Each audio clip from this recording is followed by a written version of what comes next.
Урматтуу телевизор көрүүчүлөр, бүгүнкү биздин мейманыбыз Кыргыз Республикасынын ардактуу ойлоп табуучу Молобеков Ибрай агабызды конокко чакырганбыз. Мына маңдайыбызда отурат.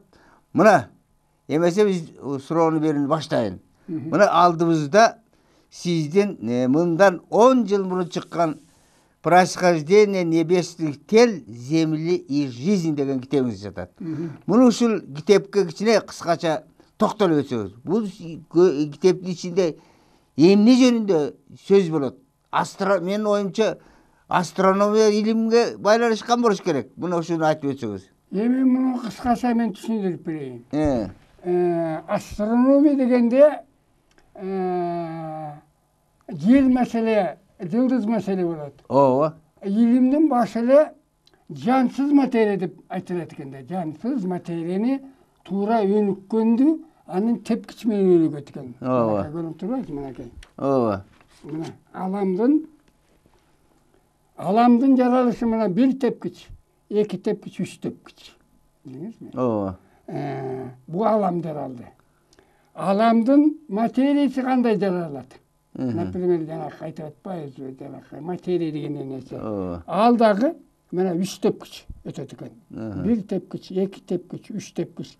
Биринчи 3 тепкичке барганда электрон, протон, бүт эмелердин заттар жаралат экен. Анан бул жылдыз жаралганда да 3 тепкичти өтөт экен. 1, 2, 3. Өнүк элек жылдыз, орто өнүккөн жылдыз, өнүккөн, толук өнүккөн жылдыз. Мына толук өнүккөн жылдыз, мынакей могу жерде кызык. Мынакей. Мына толук өнгөн бир эле жылдыз. Болгону. Болгон бир деле айталы. Ооба. Бир деле айталы. Бул толук өнгөн 3 экени айтпадыкпы? Чала, орто, Анан толук. толук. Толугун жанакы эле биздин тооктун жумурткасын басып чыгарат го. Ооба. 22 күнү. Бул дагы өзүнүн табын өткөндөн кийин атылат экен. Мына атылганда, мына көрдүңүзбү? Атылганда күн тегеренип калат экен, күн биздин мына күн асманда. Жанакы жылдыздын сыныктары: Ай, мынакей, Меркурий, Венера, Марс, калган топурак мына жер болуп калыптыр. Билдиңизби? Ошону кылымдан бери түшүнбөй келген. Кылымдан бери ясынан түшүнбөй келген. Анан көрбөйсүз, бул жерде мына атылды. Мына бул жерде мына күн мынтип тегеренип калды. Жер ортосу. Мына кылымдан бери окумуштуулар талашып келген. Тарыхын билбей өнүккөндүн. Бирөө жерди жулуп алып күнгө койгон. Күндүн ордуна. Күндү ортосуна койгон.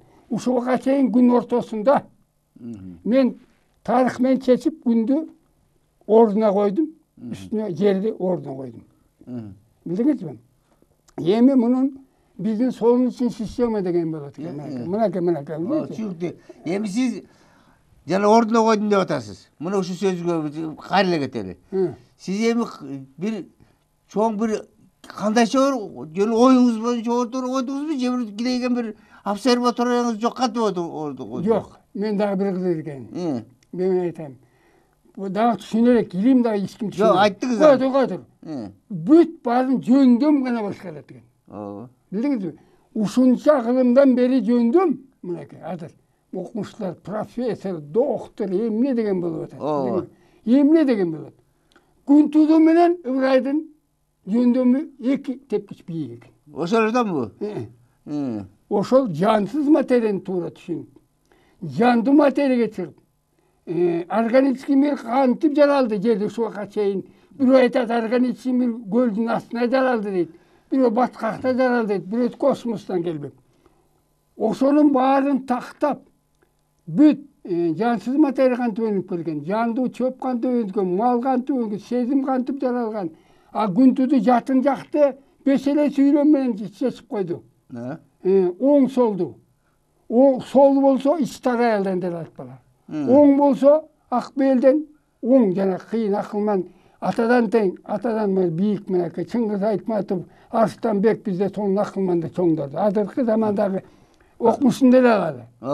Анан ушуну маселени эмне үчүн билбей келди? илим изилдей албай, жансыз материяны изилдей албай койду.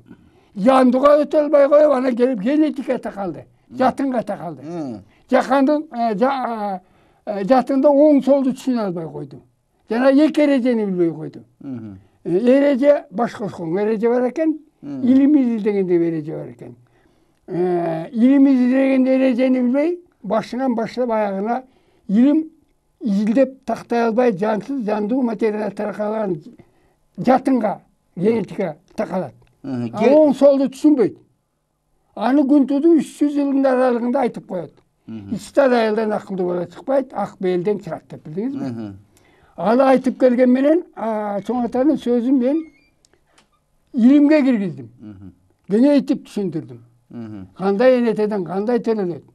Чоң атанын жанакы теориясы мага түрткү берди. Мен сезимди чечтим. Сезим эмнеден турат? Кантип иштейт? Мына психология деген ным эчтеке түшүнүп. Эми Ибрай ага, мына Күнтүү деген сөздү айттыңыз. Эң негизинен ошол баштаган, ошол биринчи түшүнгөн дедиңиз. Менин түшүнүгүм боюнча. Эми ошол Күнтүү жөнүндө маалымат бере кетсеңиз. Мына телевизорду карап отургандар, ушундай болбой турбайбы деп бир эстерине туюп алсын. Кана маалымат бериңизчи, качан 300 жыл деп атасыз? Ал ким болгон? Кандай теория негиздеген? Берат, илгертен бери кыргыздын эли бөлөк элге айырмаланып келген, түшүнгөн эмес. Көбүрөөк ак бeel аялдар төрөлгөн. Жарам санчы сунчулар чыккан. Бөлөк өлкөдө андай жок. Кана биздин дүнүйө жүзүндөгү бийик турабы да түшүнбөйт экенбиз кыргыз. Бийик турат экенбиз. Жаман бөлөккө караганда акылман экенбиз. Мына орустар Россияда айтпадыбы? Оказывается, кочевный народ, великий народ. Илимдин баары кыргызда турбайбы деп. Эки эле киши чечип койду деп атпайбы. Ошол сиз жанагы айткан 300 мурунку жөнүндө түшүнүк бере кетсеңиз. Санчы сунчу келет абы, жанакы баланча аялдан тигиндей төлөйт, мындай деп. Алдылар айтып атты. Анан келет эле Күнтүдү мен чоң атама келет. Ал дагы бийигирээк болот да, жанакы 5 түйөнү. О деп айтып кетет. Ал 300 жылдан келе берет. Мынакей канча совет заманында окумуштуулар көп да, алар деле билет. Бирок бул сынды чоң атамдан артык киши түшүнөт экен. Тең киши. Экөөнүн бирөө. Анан ушунча келатып эч ким чечпей келип, анан эмне билесине келем, мен 8-чи чоң атам. 8-чи чоң атам экен. Анан мен келгенде татынакайла чечип койдум, чыкпай эле. Сиз деби ошо жөнү өзүңүз сезимиңиз чечтиби же болбосо илим аркылуу келдиби? Жок, бир кызыгын айтып берейин. Ушу чоң акыл келгенде күн түшүмө кирип турат, жаркырап эле турат. Жаркырап эле турат, эртең менен туруп чай ичип, бетим жебешке чыкканда эле келет ой. Анан манас айткандай баштайм. Бакалдап эле баштайм, ичтимди карабайм, тигини жылдыды сүйлөйм, Анан бир жума ошентип катым өтүптүмүн. 55-чи жылы. 55-чи жылы анан атам барып бир жаныбыздагы мугалим бар физик. Возев Николай деген, бир орусча эле сүйлөп эле жаным барам, бирде боло жинди болуп атат, бир угуп көрсү дейт. Анан бир убакта мен сүйлөнүп эле, эч карабай сүйлөнүп атам, келип мындай бирөө кырматамын деп. Эй, сосед, сен астрономия жөнүндө сүйлөп атасың, ушундай келгенде жазып жүр деди. Сизге айтып атат? Анан мен ошондо бакылдап түн ичинде түш көрөм, жылдыз, күн бар жаркырап турат. Анан эртеси келгенде эле жанакы ойлор келет. Деле мен аны ойлоп да көргөн эмес. Ага чейин? Деле билбейм да.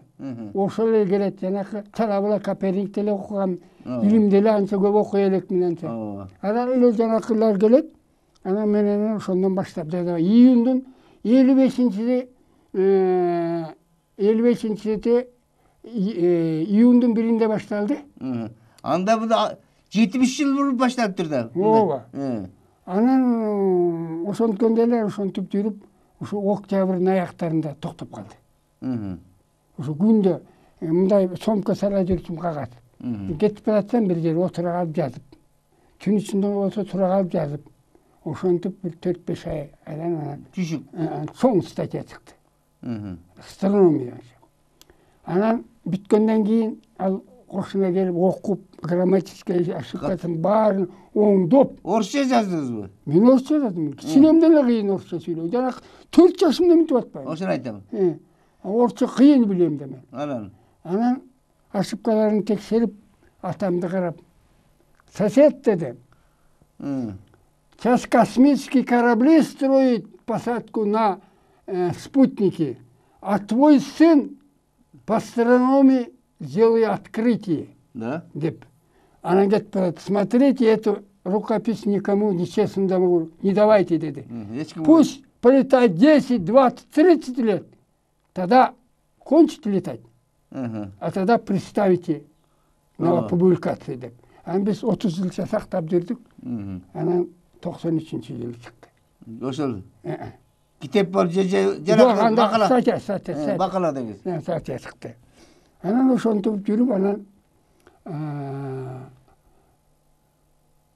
бу анын арасында психология чыгып атты, сезим мәдениетинин ортосун айта берейин. Бүт генетика боюнча чыга баштады. Анан бу 2015-жылы китеп чыкты. Китепке да карама-каршы болгондор болгон, аябай ма.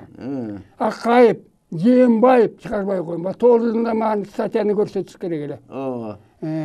Жээнбаевке кирсем кабинетине мени түртүп чыккандан көз жакалаша кеттик. Анан секретарь ачылып уялдык дагы. Акаевке жаздым. Ал эмес мени 1 милицияга айтып баягы той болуп атпайбы 2002-жылы. Ошондо менен милиция менен автобуска салып ичти. Ошентип чыгарбай жүрүштү. Акыркы жылда 2 сон окумушту Гуревич деген чоң профессор колдоду. Москванынбы? Жок, бу жердеги. Да? Үтүрүп деген сонун философ. Экөө колдоду. Кытай үтүрүп. Давай китеп чыгарыңыз деп. Анан китеп чыкты. Биринчи китеп 300 барак чыкты. Экинчи китеп 100 барак генетика кошулду. Анан мынакей 2017-жылы чыкты. Бул өзүнчө кичине чакын том бар дегиз. Мен эми Ибраева. бу жерде мынакей, бу жерде эле жазып турат. Мен орустан бир кызык сөздөрдү айтып берейин. Москвада китепти көрүп эле айтты. Что думает киргизский ученый дейт. Понимаете? Хочешь, не хочешь, каалайсыңарбы, каалабайсыңарбы, илимдин баары тармак ачылды.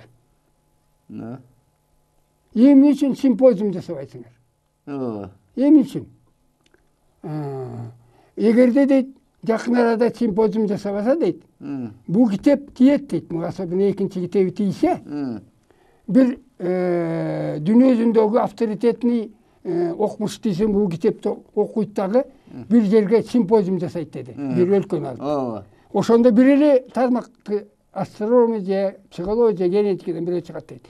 Бирөөнү эле тактайт дейт. Бирок экөө калат. Жок, толтурат. 4-5 да ачылыш.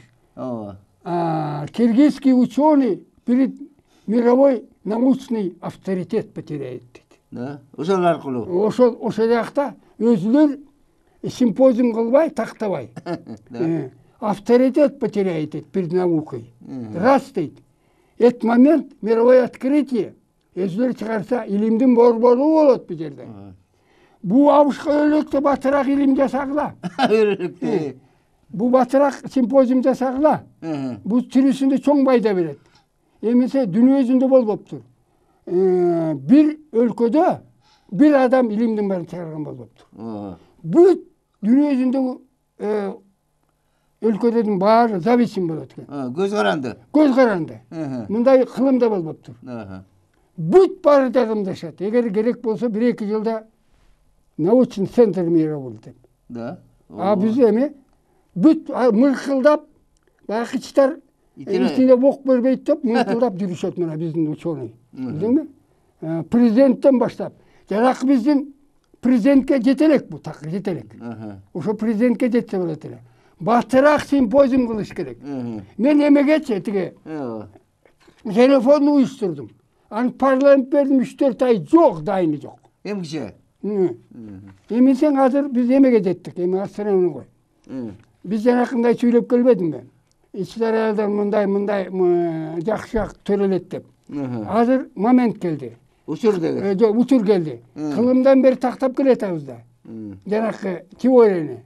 Китепке чыкты. Эми китепке чыккандан кийин мен эми өзүм аялап атып, естественный путем аябай тактадым да. Эми адамдын эмне үчүн баракы немистер уруш убагында аракет, илгери кылымда кандар аракет кылган экен. Кыйын батырды чыгарабыз, акылдуу бала чыгарабыз деп. Кийинки немистер аракет кылышты. Уруш убакта. Анан өлкөлөр эмне үчүн чыгара албай калышты? Кийинки адамдын кийинеси такталбай калды. Эми такталды. Эми биз накта малдын паросун чыгарган бар го? Ооба. Ошондой гана адам чыгарга момент келди. Учур келди. Учур келди. Мен жаңгыз, менин колдогон киши жок. Сороктоп жүрөм.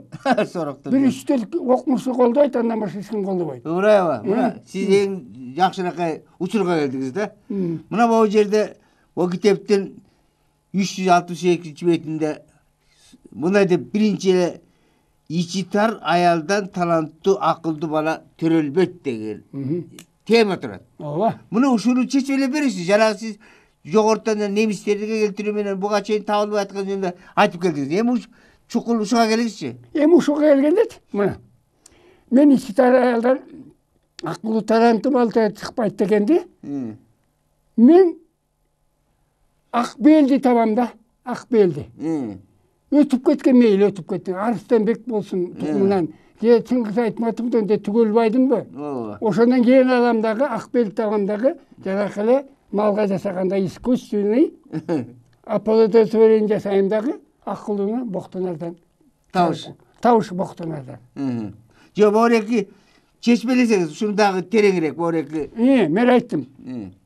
Ичтар аялдан акылдуу таланттуу бала чыкпайт деген абдан бышык, саламжалдуу, таза, адамгерчиликтүү, анан катуураак ичтар болот экен.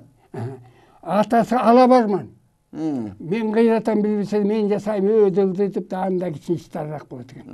Анан экөө кошулганда анан жанагы зулум чиновник бар го?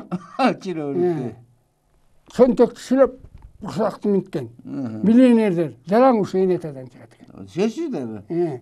Анан энеси жаман эңизин өлбөйт деген. Кыргыздын лакабы бар.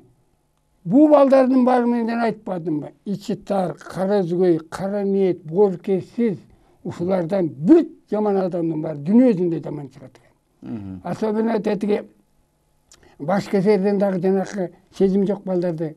Мынакей ошо энетасы мындай жазылып эки жерде. Энесин тарткан дагы сезим начар болот, атасы кошулганда бүт балдардын баары начар бойдон сезимсиндүү төрөлөт. Ушул такталды. Билдиңизби? Муну илим билбей келген. Кыргыздарда лакап чыгып калган ичи кара. Кыргыз дүнү жүзүндөгү биринчи орунда экен. Мына орустар айтат. Оказывается, не кочевная, это говорит, величайший талант люди, оказывается. Кыргыз жүрүп, тооларда жүрүп, жаман кыйын экен деп айтат. Мынакей азыр жеңиш бүттү. Жеңиш бүттү. Симпозиум жасаш керек азыр. Азыр жана биздин президентке угуу элек ушуну. Билдиңизби? Симпозиум жасаса илимдин бар болот Кыргызстан. Болот деңиз. Болот буюрса. Мына орустар айтып атат. Урайба, мына бул жерде мен биринчи теманы сизге окуп бердим. Азыр көптүр чечмеледиңиз. Мына экинчи темаңызда ошол эле бетте жаман аялдан жаман балдар төрөлөт депсиз. Жана жогору жак ичитарда да жаман экен. Жаманы bunun да айырмасы бар. Ичитар менен жамандын айырмасы жок. Ичитар коюңузчу. Ичитар болгондон кийин жакшы жагы бар, көрдүңүзбү? Да? Койтур. Тазалык, саламжалдык, калыстык. Бирок ичитар катуураак. Да. Билдиңби? Атасы тигиндей болуп атат. Экинчи жаман дегенди ал такыр жаман болуп атат. Тигинден да? Тигинден жаман. Ал биринчи болду дагы, аны төлөгөн ургачы дагы жакшы да, Кудай билсе, курсак чоң, байлык жок, бирок талант жок. Ным, ыпым. Ным. Мына ошондон улам дагы ушул сиздер эле обереги китебиңиздин акырындагы келтирген кыска темаларды окуйлу. Мына жогоруда экөөнү окудук. Эгер атасы жаман болсо, ар бир экинчиси жаман болот деген темаңыз турат. Бу мында мен баягында бир эле тарапты айтпам, азыр эки тарапты айтайын. Эгерде атасы начар болуп, энеси акбел болсо, атасына окшогон балдардын баары жаман чыгат. А энесин тарткан акылдуу чыгат. Экөө. Ошондой бир тарап. Экинчи тарап. Же энеси ичи тар болсо, атасы акбел болсо, атага караган бала жакшы чыгат. Мен бир жакты эле айтып жүргөм. Значит, жана мен да бир кызыкты айтайын. Артисттер карап, ырдаганына карап башкача болуп атпайбы? Ооба. Экөө тең ичи тар ным. Талант чыкпайт. Да? А эгерде ошол таланттуу жигит болсо, таланттуу жигит болсо. Күйөөсү. Жок, күйөөсү ошо таланттуу болсо, жанакындай акбелде келгенде тигинин күйөөсүнүн плюс болуп, кошуп талант чыгат. Ооба. Анан экөө сүзүшүп калып атпайбы? Букача. Сүзүшүп эчтеке жок, балдарда талант жок. Билдиңизби? Ушул маселени жаман түшүнбөй келатат. Эми да муну айта кетейин. Айта кетиңиз. Азыр элдер мени карап турса, мен эми 84төмүн. Уялбай эле мени кезигиш керек. Билдиңби? Уялбай эле кезигип мага сурап, мага кезиккендер кандай кезигет? Акбел, Акниет адам көрчүлүктүү. Ургачы болсун, жигит болсун. Айтчытарлар менен туугандашпайм. Сүйлөшө албайм. Сүйлөшө албайм. Эмнесең мен аларга туура башкарышымга аракет кылам. Ал менин жолу кумарым да. Ошону жасай албай атам да. Билдиңизби? Ошол маселесин мына 4-4 темаңыз. Айкөл, Март, жөнөкөй ата-энелерден өтө таланттуу балдар төрөлөт депсиз. Булар экөө тең Акбел, Акниет атадан тең, атадан артык, атадан тең ушул акылмандар ушул Ушул 4-4 бүт жаман бала төрөлөйт. Мындан төрөлөйт. Мына эң сонун. Эми сизге мына бир бу жерде жашырып жапкан эмне? Мен сиздин кичинекей кабарыңызды билдим. Сиз мына 84-кө чыкканыңызды айтып атасыз, элде угуп атат. Мына сиз баш аягы бир 20дан ашык үйлөнгөн экенсиз. Бул ошол кандайча болду? Ошонун ичинен канча балаңыз бар? Канчасы кандай болуп атат? Кыскача айтып кетсеңиз. Эми бери караңыз. Мен чоң атамдын теориясына кирип эле ушуну нактап, тактап чыгайын, чын бекен, кат бекен дедим. Билдиңизби? Анан болгондо эле мен бат эле ошо барыбыр көп катын аял алам деп деле ойлогон эмесмин. Башында. Бир Гүлкан деген жакшы келинчегим бар эле. Ошол келинчегим кетип калды.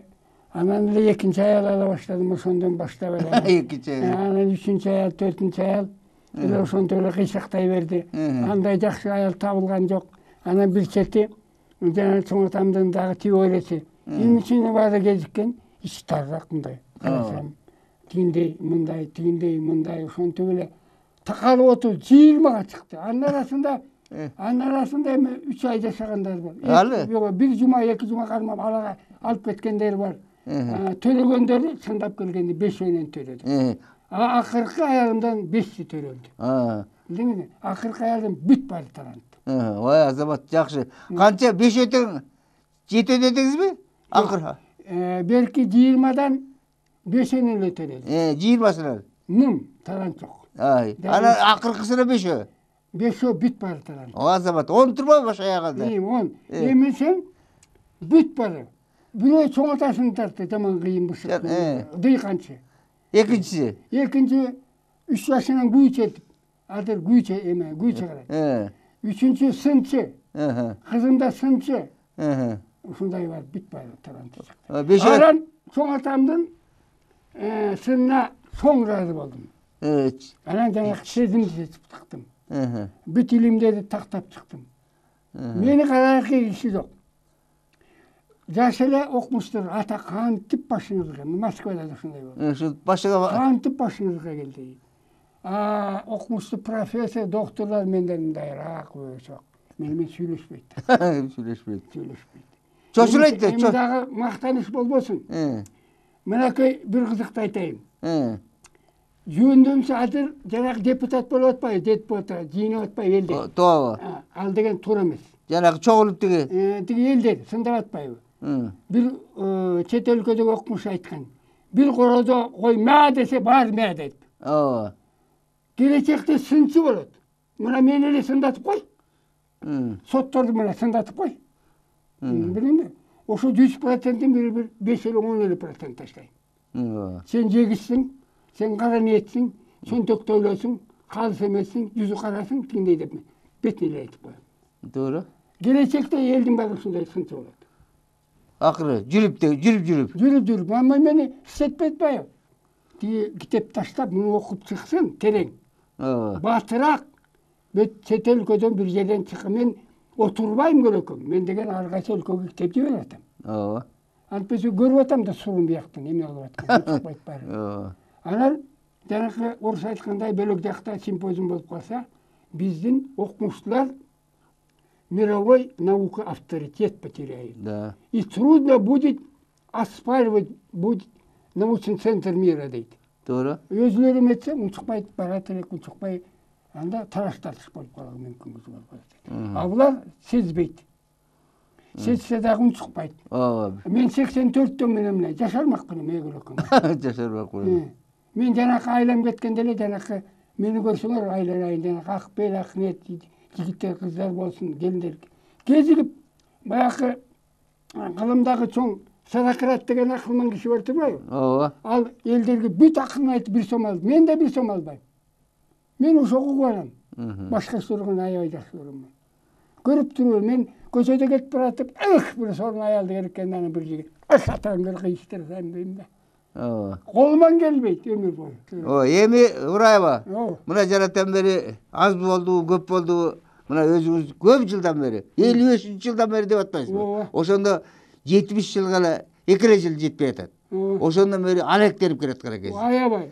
Эми сиздин эмгегиңизди эми билинбей атыптыр деп ага чейин. Мен өзүм ардактуу ойлоп тапкычмын. Ооба, айтпадыкпы? Ооба. Хранилище чыгарган, картошка 1 жыл сактаган, алма 9-10 ай сакталган жер берилген мага. Ооба. Бир жаңы эме чыгарган. Тиги жаңы сорт бу. Ыкма үй чыгарган. Көп катарлуу үй. Индивидуализациялык проект бар, бир проект бар. Долбоор. Ооба, долбоор бар.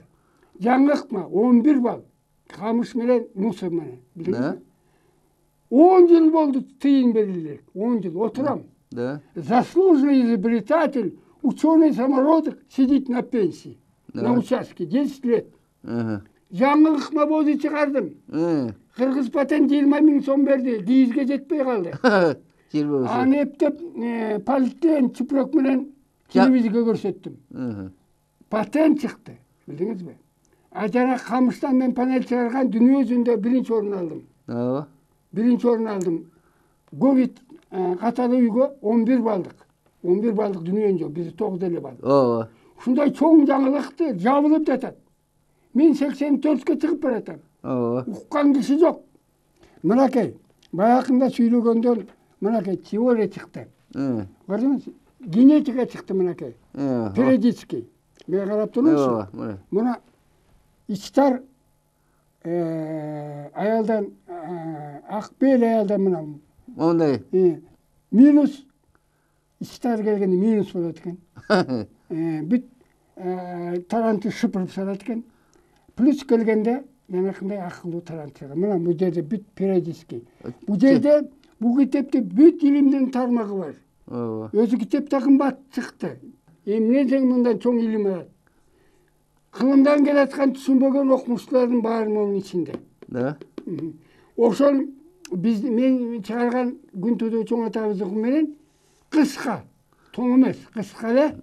Алардын толтура жазган томдору жарабайт. Туура эмес. Эмесе Ураева, мына бүгүнкү урматтуу телевизор көрүүчүлөр, бүгүнкү биздин мейманыбыз жогоруда айттык, Кыргыз Республикасынын ойлоп табуучулары Карыя абабыз мына ертеден бери бул китебин улам көргөзүп, анын маанисин, маңызын айттык. Эмне дейт элек? Сизге чоң рахмат айталы. Мына сиз дагы ушул 84-85-ке карабай, жашка келгенге карабай, энергияңыз, күч-кубасыз мыкты экен, ишиңиз мыкты экен. Сизге узун өмүр каалайлы, ден соолук каалайлы. Ушул сыяктуу илимий эмгектерди жарата бериңиз.